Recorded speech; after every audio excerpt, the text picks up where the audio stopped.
Hi, this is Kevin Blanch. It's October 2010. This is Smithson's Spiral Jetty out here in Timbuk 3. I was born and raised in Ogden, Utah, which is right on the other side of the lake. Like I said, Utahns, this is where this is at, out on the south edge of the Great Salt Lake. I've always known it was here. I've been here a few times in my life. We came out here today because we got this beautiful weather. We timed it out. What a landscape. But in 1970, my grandpa, Abraham Hunsaker V, the big sand and gravel guy from Brigham City. My dad worked for him. I spent every day with those guys in those days. Smithson came here, was staying in a hotel in Brigham City and was taking bids to do this.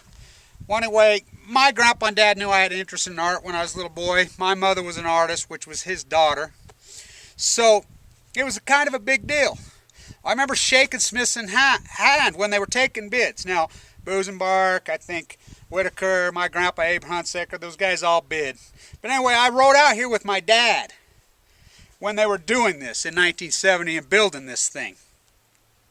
But that's it. And the reason he picked this spot, like I said, Ogden is right over here on the other side of the lake. You got to realize this lake is 90 miles long. Now, you can look at the footage I shot of the tree of the environment on the other side. That's on the south side. This is the very north side of this lake. Now, I live right on the other side of the UP Causeway. You can't get across there. These are long, long drives around this lake. Well, and I mean, this road is treacherous. Any people that are coming out here better have high clearance vehicles. This big lava rock that's all over out here they built this with, it is treacherous. Well, I live on the other side of the causeway. The causeway was built in 1904. It's a famous, incredible structure, the UP Causeway, which was built out of old growth timber. That's how they annihilated the redwoods in California. That's what they used most of it to build. It's since been tore out just recently. I've got a beautiful vase made out of the redwood off the deck. I've got several of the poles. I'm making some totem poles out of them, whatnot. But I live on the other side. Well, the water would flow. In 1959, they built the ballast causeway and they left passages. Well, the passages didn't work and the causeway had problems. It slowly got filled in. Well, over time, the natural flow across this lake's 90 miles long, quit flowing so much. And in the summer, when it gets really hot, the alkali content builds up in here and turns this lake bright red, especially around this. I mean, if you've ever flown over it, I mean red.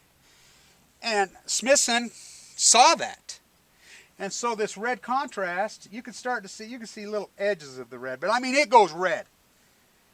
And across this lake, and that was, you know, part of his conceptual idea. But I've been out here a few times. Like I said, 99.999% of Utah, I mean, you could ask 5,000 of them. None of them ever been out here.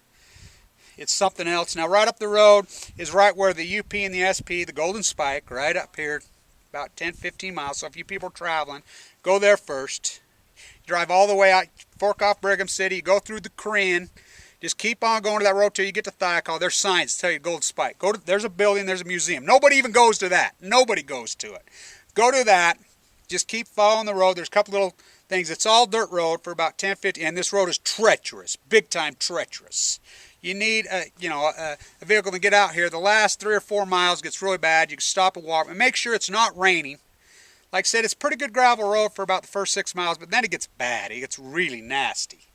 So, you know, this time of year, it's October. We've had a real dry climate, whatnot. But this is it. I'm going to walk down and try to get some better shots of it. Spectacular landscape, and it's beautiful out here. But I was out here in 1970 when he was building it. My dad and I rode out. My dad, that's what they did.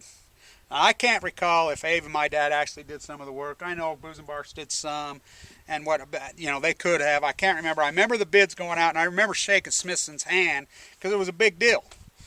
Like I said, my mother was an artist. I've always been an artist, but it's spectacular out here. And you know, anybody who lives in Utah or whatnot hasn't been out here.